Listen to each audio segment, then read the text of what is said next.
The call came the moment Grant Sullivan stepped onto the deck of his yacht, a yacht he had traded an entire quiet stretch of his life to earn. On the other end was Sabrina Hart, sweet, calculated.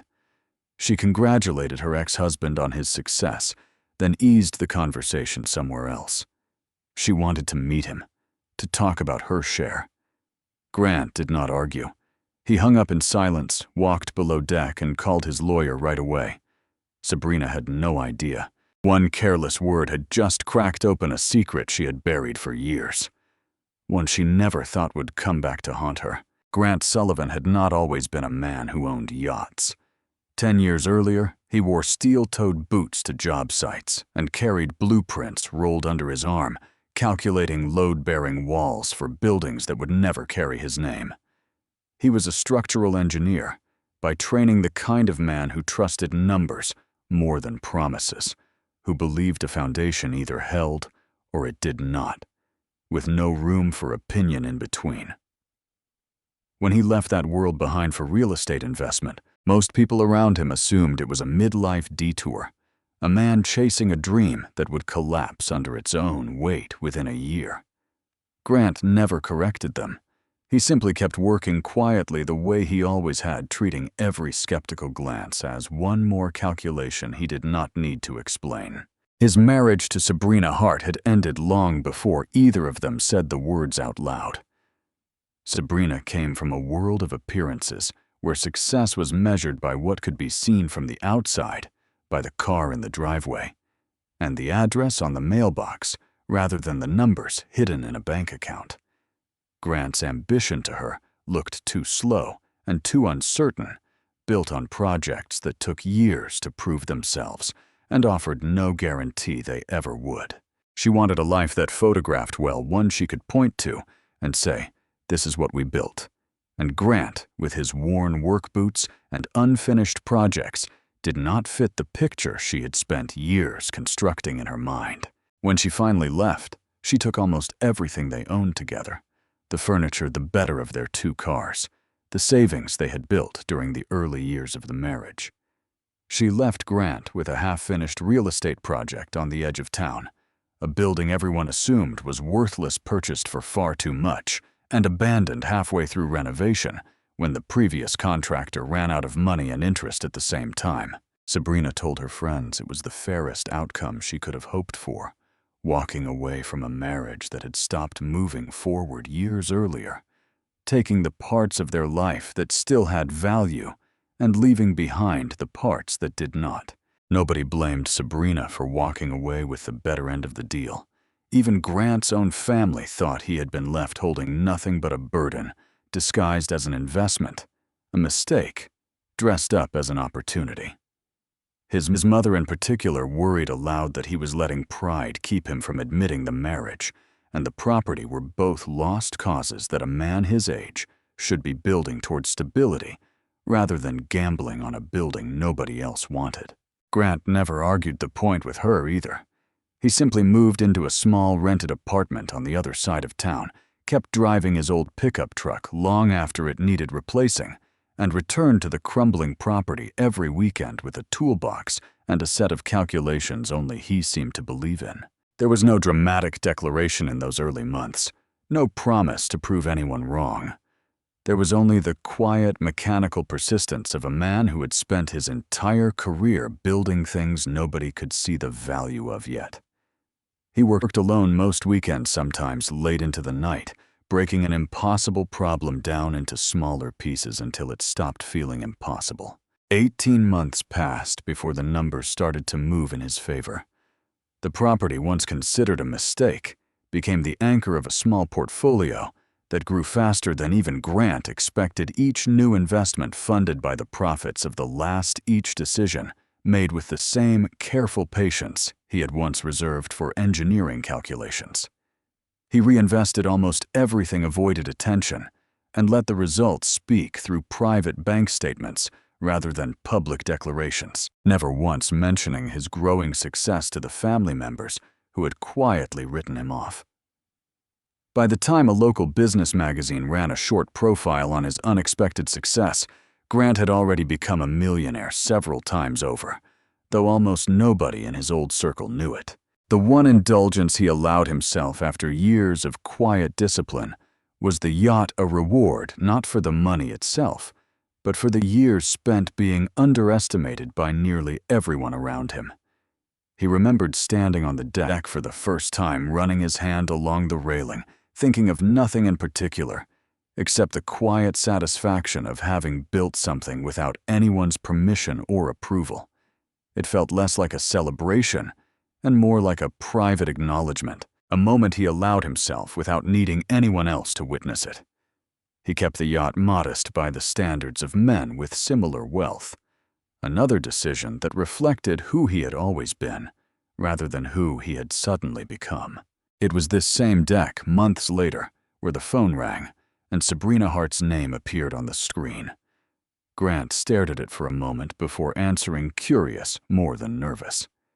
He had not spoken to her in years, had not thought about her much. Either the marriage having settled into a distant chapter of his life he rarely revisited. Whatever reason she had for calling now, after all this time after the article and the growing whispers about his success, would not be simple, and some part of him already understood that before he lifted the phone to his ear. Sabrina's voice came through warm and familiar, the kind of tone she once used when she wanted something from him during their marriage, a tone he remembered clearly even after years apart. "Grant, I saw the article. I always knew you'd find your way eventually." Grant listened without interrupting, waiting for the real reason behind the call to surface. Recognizing the familiar rhythm of a conversation being carefully steered toward something. It did not take long. Within a few minutes, her tone shifted from nostalgic to businesslike, the warmth thinning at the edges.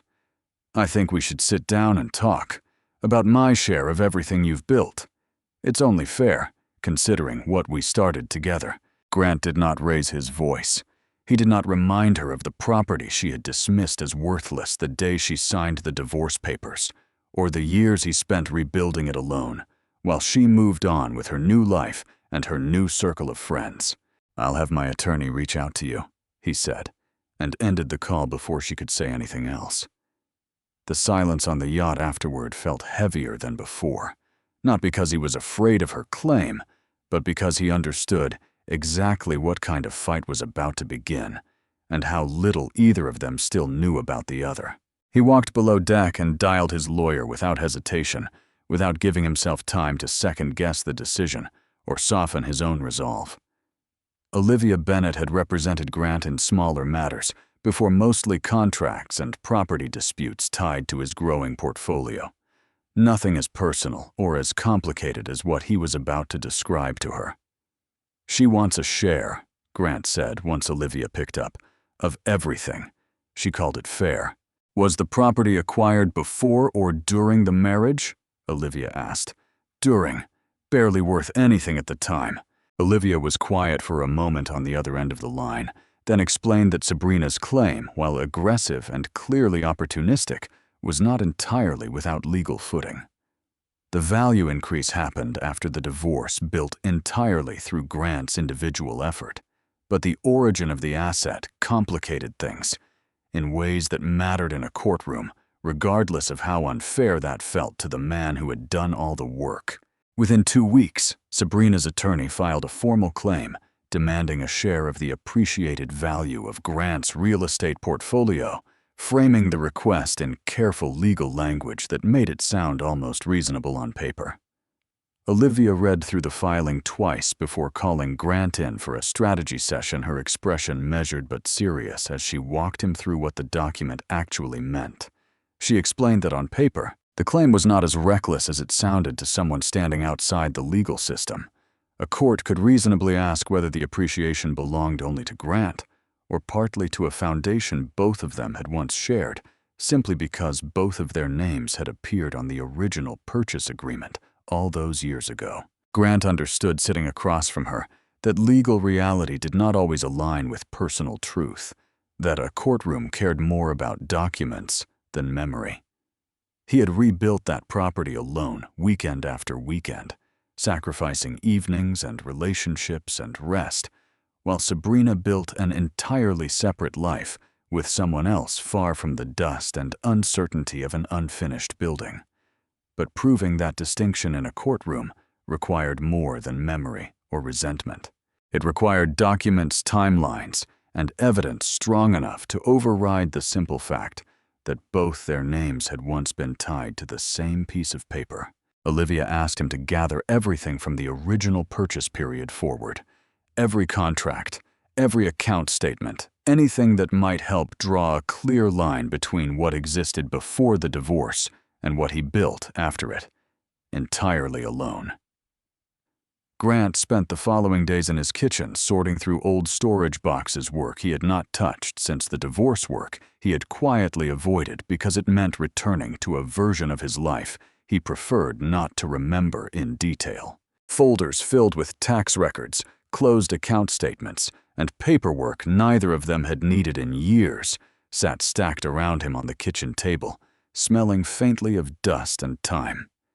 He worked late into the night at the same table where he once ate dinner alone after Sabrina left, moving through the material with quiet, careful attention.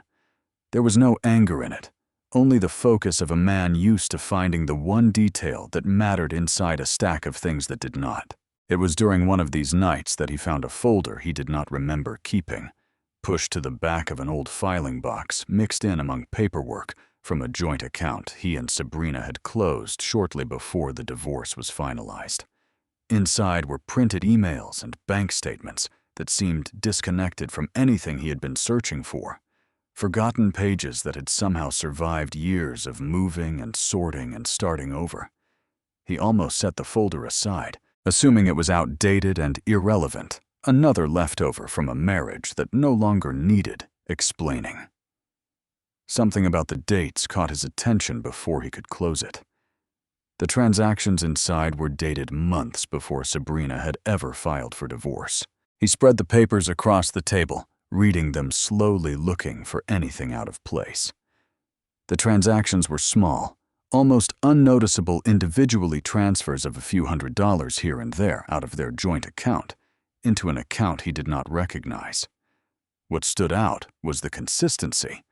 The withdrawals happened on a near-weekly basis for months, always in amounts small enough to avoid drawing attention, always timed just after their joint statements were issued, as though someone understood exactly how closely Grant checked those numbers and how easily a small enough amount could slip past him. Mixed among the bank records were printed emails between Sabrina and a name Grant vaguely remembered from years ago, Caleb Brooks. Caleb had been introduced to them early in the marriage as a financial advisor, someone Sabrina insisted they needed to manage their growing investments properly, someone she trusted enough to hand their entire financial future over to, without much discussion. Grant had agreed without much scrutiny at the time, focused instead on his engineering work and the beginnings of his real estate ambitions, assuming Sabrina's instincts about people were sound. Reading through the emails now years later, the tone between Sabrina and Caleb felt too familiar for a professional relationship filled with language that had nothing to do with financial planning or investment strategy. The messages referenced moving funds, discreetly avoiding questions from Grant, and setting aside money for what Caleb called their future phrasing that left little room for innocent interpretation once placed alongside everything else. There was no explicit confession in the words, nothing that outright admitted wrongdoing in a way a court could point to immediately, but the pattern was unmistakable to anyone willing to look closely and read between the careful phrasing. Grant sat back in his chair, staring at the papers spread in front of him under the dim kitchen light, understanding for the first time that the story he believed about his own divorce, the simple story of two people who had grown apart, might not be the full story at all. He did not sleep that night. Instead, he organized the documents into a single folder, separating the bank statements by date and cross-referencing them against the printed emails, building a timeline the way he once built a construction schedule, one careful entry at a time. By morning, he had built a rough timeline stretching back further than he expected, showing a pattern of financial movement that began well before Sabrina ever mentioned wanting a divorce months before the conversation that supposedly ended their marriage on mutual exhausted terms. The discovery did not bring him satisfaction. It brought a colder, more focused kind of clarity. The same clarity he once relied on to catch a structural flaw before it became a collapse nobody could reverse. Grant called Olivia first thing the next morning, his voice steady despite the hours he had spent awake at that kitchen table. He explained what he found in careful, measured detail, careful not to draw conclusions himself before she reviewed the evidence directly with her own trained eye. Olivia asked him to bring everything to her office that same afternoon, her tone shifting from routine legal advisor to someone clearly recalculating the entire direction of the case in real time. When Grant arrived, she read through the document, slowly laying each page beside the last, cross-checking dates against the notes she had already made from the original filing. After nearly an hour of silence, she looked up and told him this changed the entire framework of the case, that what he had found was no longer a footnote, but the foundation of an entirely different argument. She explained that if the pattern held under further scrutiny, it suggested Sabrina had been diverting shared funds long before the divorce was finalized, potentially with the direct involvement of a financial advisor who owed a fiduciary duty to both of them, not just to her. This was no longer a simple matter of asset division between two people who had drifted apart. It was a question of whether Sabrina's claim to any part of Grant's post-divorce success was legitimate at all, given what appeared to be deliberate financial deception carried out during the marriage itself, hidden behind careful timing and small enough amounts to avoid suspicion.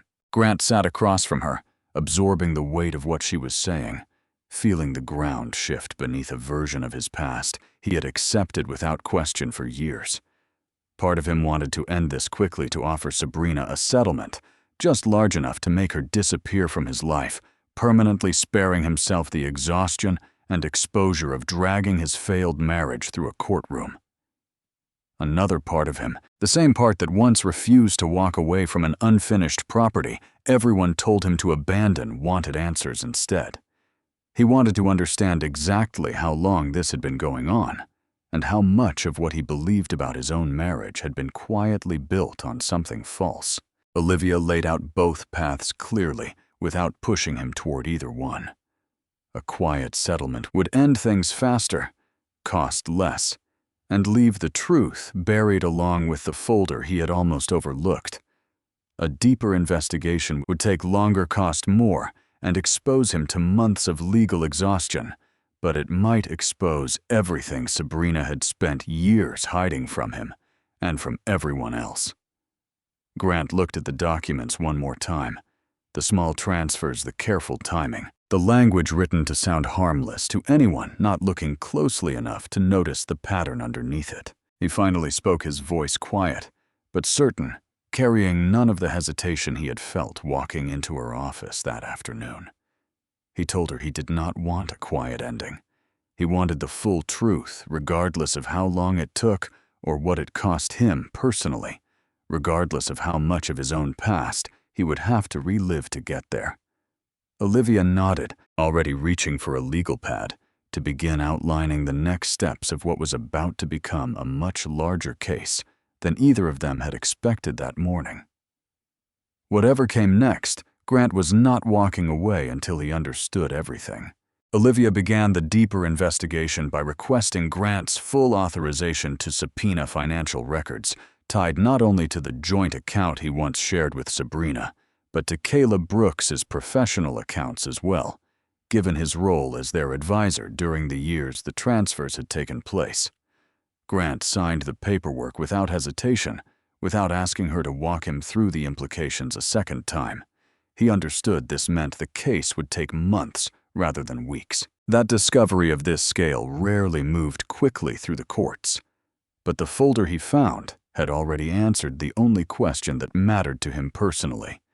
He was not walking away from this until the full picture surfaced, no matter how long the process took or how much of his old life it forced him to revisit.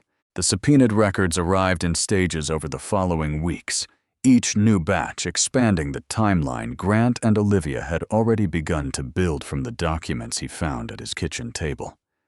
What started as a handful of suspicious transactions grew into a much longer pattern, stretching back nearly a year before Sabrina ever mentioned wanting to separate, long before the conversation that had once seemed like the natural end of a marriage that had simply run its course. The withdrawals were never large enough to raise immediate alarm on their own, small enough to blend into the ordinary noise of a shared household budget, but taken together, they told a clear and deliberate story of money, quietly funneled away under the guidance of someone who understood exactly how to avoid detection. While Grant and Olivia worked through the growing pile of evidence in near silence, cross-referencing account numbers against dates late into the evening, Sabrina pursued a different strategy entirely on her end of the case. She began requesting meetings, framing them as opportunities to resolve things amicably, insisting through her attorney that she did not want this to become an ugly legal battle between two people who had once loved each other and built a life together. Grant agreed to one meeting at Olivia's suggestion, mostly to observe rather than to negotiate anything, curious to see how Sabrina would present herself now that a formal claim was sitting in front of a judge. Sabrina arrived polished and composed, speaking in the same warm tone she had used on the phone weeks earlier. "We don't have to make this ugly, Grant. A number and we walk away. No trial, no headlines, nothing dragged through court." Grant said very little during the meeting, letting Olivia handle most of the conversation while he studied Sabrina's expressions across the table, searching for any hint that she suspected how much he already knew about the folder sitting in his lawyer's office. She did not seem to suspect anything at all. Caleb sat beside her throughout the discussion, introduced simply as a close friend, helping her navigate a difficult process. Though Grant noticed the familiarity between them, small gestures and glances that suggested a much closer relationship than the one being presented across the table. "We're not discussing figures," Olivia said. "This is going through discovery." Sabrina's composure flickered for the first time since she had walked into the room. It was brief, barely noticeable to anyone not watching closely, but Grant caught at a small crack in the confidence she had carried in with her. The meeting ended without resolution, and Grant left the room with a quiet certainty that whatever Sabrina and Caleb believed they had successfully hidden, they were far more anxious about this case than either of them was willing to show. In the weeks between that first meeting and the deeper discovery still to come, Olivia brought in a forensic accountant to help trace the smaller transfers Grant had already found on his own, a specialist who could follow money through accounts that had since been closed or renamed. The accountant worked alongside Olivia's paralegal for several weeks, building spreadsheets that mapped every dollar moved out of the joint account against the exact dates of statements Sabrina would have reviewed at the time. Grant reviewed each new spreadsheet as it arrived, recognizing patterns in the numbers, the way he once recognized stress fractures in a load-bearing wall. Small signs that on their own meant little, but together told an unmistakable story. The real turning point came several weeks later, buried inside the subpoenaed records pulled from Caleb's own professional accounts. Bank statements confirmed he had been managing Sabrina's finances long before the divorce was finalized exactly as expected. But the deeper discovery came through a separate set of personal messages obtained during the same records. Request messages neither Sabrina nor Caleb had anticipated would ever surface in a property dispute. Olivia called Grant into her office late one afternoon, her tone noticeably different from their earlier meetings. More careful, more deliberate in how she chose her words before he sat down across from her.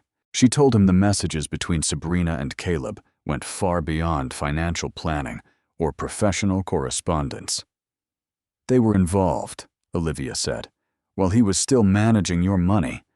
Both of you were his clients, and he was sleeping with one of you." She read portions of the exchanges aloud in a steady, even voice, her tone carefully neutral, even as the content grew more damning with each line she read. One line from Caleb to Sabrina stayed with Grant longer than the rest. He'll never look closely enough to notice. He never does. Grant sat in silence through most of it, the weight of what he was hearing settling over him slowly rather than arriving all at once. It was not simply that Sabrina had left him for someone else, a fact that on its own might have stung, but ultimately faded with time. It was that she had planned her departure with calculated precision, using Caleb's professional access to their shared finances to prepare for a future that had nothing to do with honesty or fairness toward the marriage she was still technically part of. The betrayal was not a single moment of weakness he could eventually understand or forgive. It was a sustained, deliberate strategy carried out over months, while Grant believed without question that he was simply living through the slow and mutual collapse of a marriage that had quietly run its course. Olivia gave Grant a few days before scheduling their next working session, telling him plainly that a discovery of this weight deserved time to sit with a person before moving forward with strategy. Grant spent those days largely alone, working through the property he still visited on weekends. Out of habit rather than necessity, running his hands along walls he had rebuilt with his own tools years earlier. He found himself replaying small moments from the marriage he had never questioned before. Dinners Sabrina had rescheduled at the last-minute weekends. She claimed to spend with her sister, all of it taking on a different shape now that he understood what had likely been happening underneath the surface of those ordinary excuses. From that point forward, Grant's focus shifted entirely away from simply defending his assets. This was no longer about protecting his portfolio from an unreasonable claim filed by a bitter ex-wife looking for an easy payday. It was about exposing exactly what Sabrina and Caleb had built together behind his back and ensuring the court understood the full context behind the property Sabrina now claimed a right to share in. Olivia began preparing an expanded case, incorporating not just the financial evidence already gathered, but the personal messages that demonstrated intent deception and a clear breach of professional ethics on Caleb's part, evidence far stronger than anything either of them expected to find when this began. As the case moved closer to trial, Grant continued reviewing his own old paperwork at home in the evenings, uncovering additional records that painted an even clearer picture of how deliberately Sabrina had prepared her exit from the marriage long before she ever said the word divorce out loud. Old tax filings showed she had quietly shifted certain financial obligations onto Grant's name in the months before filing, ensuring she would carry less debt into her new life while he absorbed the difference without realizing it at the time. None of it had seemed unusual when it happened buried among the ordinary paperwork of a marriage winding down. Viewed alongside everything else now, it confirmed a pattern of calculated planning rather than the emotional unraveling Sabrina had always claimed to friends and family. Sensing the shift in momentum as discovery continued to expand against her, Sabrina grew increasingly anxious as the trial date approached on the calendar. She reached out to Grant's mother, a woman she had remained cordial with even after the divorce, hoping to appeal to whatever old family loyalty might still remain between them after all these years apart. During a phone call Grant later learned about secondhand, Sabrina framed the entire situation as a misunderstanding blown out of proportion, insisting she only wanted what was fair, and expressing concern that the legal battle was tearing apart whatever remained of their extended family ties. Grant's mother listened politely, but remained non-committal throughout the call, later relaying the conversation to Grant with visible discomfort over Sabrina's clear attempt to use her as leverage against her own son. Caleb, meanwhile, projected confidence to his own legal team, dismissing the significance of the evidence. Evidence Olivia had gathered whenever the subject came up in preparation meetings. He insisted repeatedly that without a clear, explicit admission of wrongdoing in writing, the messages could still be interpreted as nothing more than a personal relationship that developed naturally after the professional arrangement had already ended on its own terms.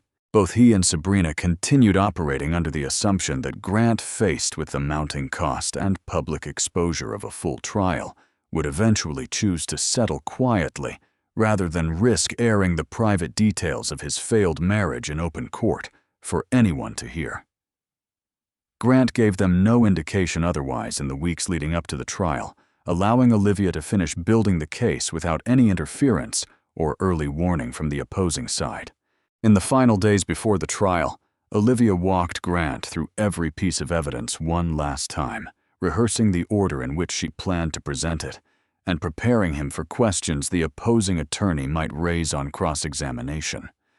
Grant listened carefully, asking few questions himself, trusting the process, the same way he once trusted a well-tested structural design once the calculations had already been checked twice.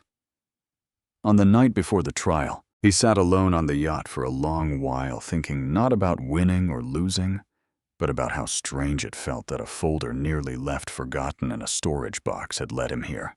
The trial began on a gray morning in late autumn, the courtroom smaller and quieter than Grant had expected walking in for the first time.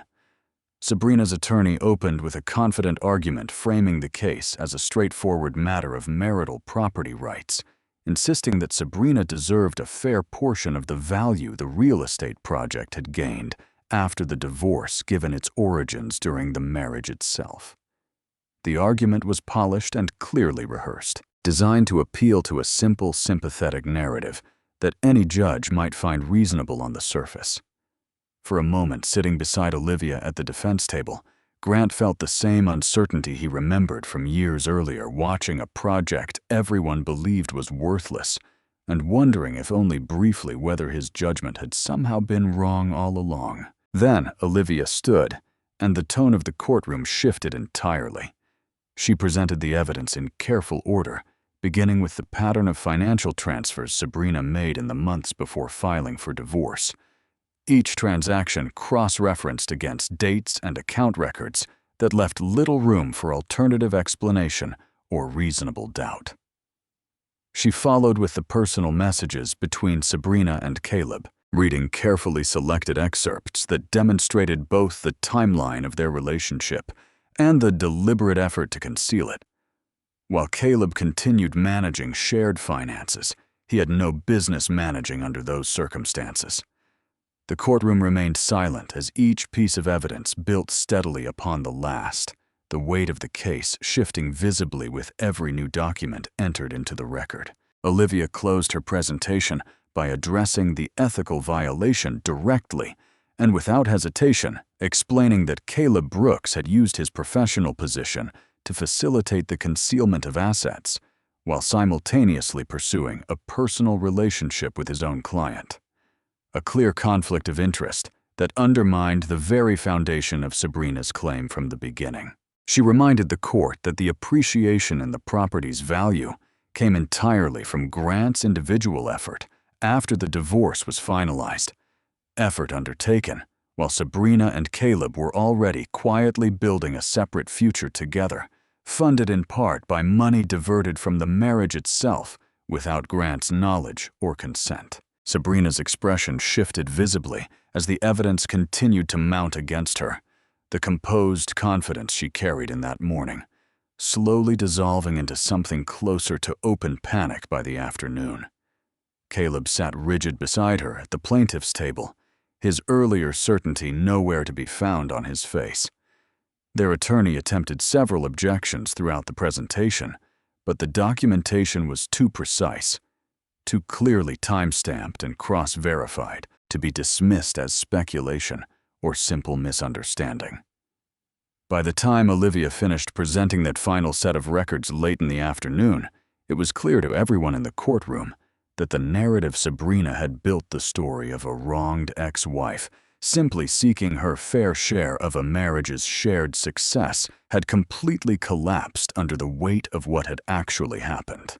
The judge called for a brief recess before continuing further into the proceedings, giving both sides time to regroup before closing arguments began. Sabrina and Caleb stepped outside the courtroom together, speaking in hushed, urgent tones near the far end of the hallway, searching for any argument that might undo the damage already done to their case. There was none left to find.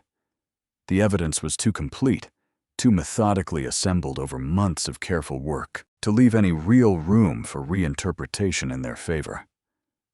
What had begun as a confident claim to a share of Grant's success now stood exposed as something far more damaging, not just to their legal case, but to their reputations and their futures outside the courtroom entirely. Grant remained seated quietly beside Olivia during the recess, watching the two of them through the small glass panel in the courtroom doors, feeling no satisfaction, yet only the steady, quiet certainty that the truth had finally caught up to them both. During the recess, Sabrina asked to speak with Grant privately away from the attorneys and the quiet murmur of the courthouse hallway filling with people stepping out for coffee and fresh air. Olivia hesitated before allowing it, reminding Grant he was under no obligation to give Sabrina anything, least of all his time, especially not now with the case turning so clearly in his favor. Grant agreed anyway, not out of sympathy, but because some part of him wanted to hear what she would say, now that the evidence had already spoken for itself in front of a judge. They stepped into a small side room near the courtroom, the door closing behind them with a click that felt heavier than it should have for such a small sound. Sabrina looked different than she had that morning, the polish and confidence stripped away and replaced by something rawer and more uncertain than Grant had seen from her in years, even during the worst arguments of their marriage. "This got so much bigger than I ever meant it to," she said. "Caleb handled everything. The accounts, the transfers. I just trusted him the way I used to trust you." Grant listened without interrupting, studying her face for any trace of the woman he once believed he understood completely. He noticed how carefully she avoided mentioning the actual dollar amounts, how she spoke instead in vague terms about pressure and confusion, as though the precision of what she had done could be softened simply by refusing to name it directly. "A mistake happens once," Grant finally said. "What you did happened every week for months. You knew exactly what it cost me every time you did it. I never wanted it to go this far. It already went as far as it was going to go, Sabrina. The only thing left is whether you're honest about it now." He looked at her for a long moment before continuing. "I don't need your apology. I never needed your explanation either. I just needed someone besides me to know the truth. That's already happening." Sabrina opened her mouth as if to respond, then closed it again, seeming to understand. There was nothing left to say that would change the outcome, waiting for her back in the courtroom down the hall. Grant did not wait for her to find the words she was searching for. He turned and walked out of the small room, leaving her standing alone with whatever she still believed she could salvage from the wreckage of the last several months. The conversation had closed the door on any possibility of reconciliation between them, not because Grant was unwilling to forgive under different circumstances, but because forgiveness had never been what this particular moment required of him. It required the truth, plainly stated, and the truth had already been spoken as clearly as it needed to be. When the trial resumed after the recess, the outcome unfolded with little drama left to spare on either side. The judge reviewed the full body of evidence Olivia had presented throughout the day and ruled decisively in Grant's favor, dismissing Sabrina's claim to any share of the appreciated property value entirely and without qualification. The appreciation and value stemmed solely from the respondent's individual effort. Following the dissolution of the marriage, the judge said, reading from the ruling, "Furthermore, the financial misconduct uncovered during discovery undermines any legitimate basis for the petitioner's original claim." Grant remained still in his seat as the judge spoke, feeling the tension he had carried for months finally begin to loosen in his chest for the first time since that phone call on the yacht. Olivia shook Grant's hand once the ruling was formally entered into the record. "Cases this thoroughly documented rarely cross my desk," she told him. "That folder you almost overlooked in a storage box made the difference between a settlement and this." Grant thanked her without much ceremony, still absorbing the fact that months of careful, methodical work had finally reached its conclusion in a room that had felt unbearably tense only hours earlier. He shook her hand a second time before leaving, telling her plainly that he would not have known where to begin without her steady guidance through all of it. Outside the courthouse, reporters from a local business outlet who had been following the unusual case asked for a brief comment, and Grant offered only a short statement about trusting the legal process, declining to say anything further about Sabrina or Caleb by name. The court did not stop at simply dismissing the claim and closing the case for good.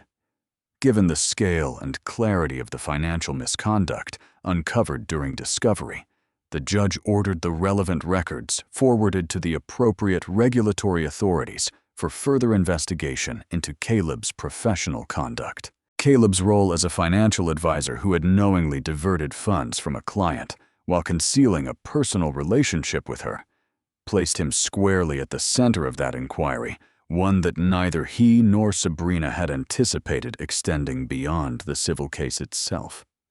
Within weeks, his professional license was suspended, pending review by the state licensing board, and not long after it was revoked, permanently ending the career he had spent years building his reputation around. The fallout extended well beyond the courtroom and the loss of Caleb's license. He and Sabrina had been quietly funneling money into early plans for a business venture of their own, one they intended to launch once the property dispute settled comfortably in their favor, and Grant's money became part of their combined resources. Word of the investigation and the revoked license spread quickly among the small circle of investors they had already approached with early pitches and projections, and one by one, those investors withdrew their support without much explanation needed. One investor, a former colleague of Caleb's, was blunt about it in a brief message Grant later heard secondhand. "I'm not putting money behind someone who can't get his own license back." The venture collapsed before it ever truly began, and taking with it the financial future Sabrina and Caleb had spent years quietly building behind Grant's back, piece by piece, transfer by transfer. Caleb attempted briefly to challenge the licensing board's initial suspension, hiring his own attorney to argue that the personal relationship with Sabrina had developed only after his formal advisory role had technically ended. The argument did not hold up under scrutiny once the board reviewed the same time-stamped messages Olivia had already presented at trial, records that made clear the relationship and the financial oversight had overlapped for months, rather than following one after the other in a tidy sequence. "There's no version of this where the timeline works in his favor," Olivia told Grant when he called to ask how the appeal had gone. "The messages already did that work for us." The appeal was denied within a matter of weeks, closing off any remaining path back to the career he had spent years building his reputation around. Sabrina's personal finances unraveled soon after the venture fell apart entirely. The legal fees from a trial she had been confident she would win, combined with the collapse of the business venture and the sudden loss of Caleb's income once his license was gone, left her with debts she could not easily absorb on her own. She was eventually forced to sell the house she had received during the original divorce settlement, the very asset she once believed proved she had won everything worth winning, when she walked away from the marriage years earlier. Grant heard about the sale secondhand, through a mutual acquaintance who still moved in some of the same circles, and felt no particular reaction to the news, beyond a quiet acknowledgement that consequences once set into motion rarely stopped exactly where anyone expected them to. More than a year passed after the trial finally ended, and the last of the paperwork was settled. Grant continued expanding his real estate investments, taking on new projects with the same quiet discipline that had carried him through the years no one around him had believed in what he was building. He hired a small team, for the first-time engineers and contractors who reminded him faintly of the young man he used to be, arriving early to job sites with rolled-up drawings and more confidence in the numbers than in himself. He found he enjoyed teaching them the same patience he once had to learn entirely on his own, without anyone standing beside him to explain it. One young engineer on the team, still early in her career, reminded him once that most people quit long before a project ever proved itself, and Grant told her that quitting had simply never occurred to him as an option worth considering, not because he was fearless, but because he had nothing left to lose by the time he started. "What made you keep going then?" she asked him once, genuinely curious. "I ran the numbers enough times to trust them more than I trusted what everyone else was telling me," he said. Eventually the numbers won. He spent his weekends on the yacht more often now, not as a symbol of what he had won in court, but simply as a place where the noise of the last year could not easily follow him out onto open water. His mother visited him there once that spring, remarking, half-joking, that she had been wrong about the property all those years ago. "I told you to let it go," she said, looking out over the water. "I'm glad you didn't listen to me." Grant told her simply that being wrong about something early on had never bothered him, so long as he was eventually right about it in the end. She stayed for dinner that evening, and for the first time in years, neither of them mentioned Sabrina's name once during the entire conversation. The work still came first, the way it always had, but for the first time in a long while, it did not feel like something he had to prove to anyone else watching from the sidelines. He rarely thought about Sabrina or Caleb anymore, as the months continued to pass, though news occasionally reached him through people who still moved in their old social circles from before the divorce. Once at a dinner with a former colleague from his engineering years, someone mentioned in passing that Caleb had tried starting over in a different city, under a different firm's name, only for the licensing issue to follow him there, once background checks caught up with his file. Grant listened to the story without much reaction, neither pleased nor troubled by it, the way a person listens to weather reports for a city they no longer live in. "Small world," was all he said before changing the subject to a project he was breaking ground on the following week, when he finally heard that Caleb's license had been revoked permanently, and that any attempt to appeal the licensing board's decision had failed completely. Grant felt none of the satisfaction he might have expected from himself months earlier, back when the case was still unfolding, and every new piece of evidence had felt like a small victory. He simply set his phone down on the table beside him, allowed himself a brief, quiet smile that no one else was there to see, and returned to the work already spread out in front of him.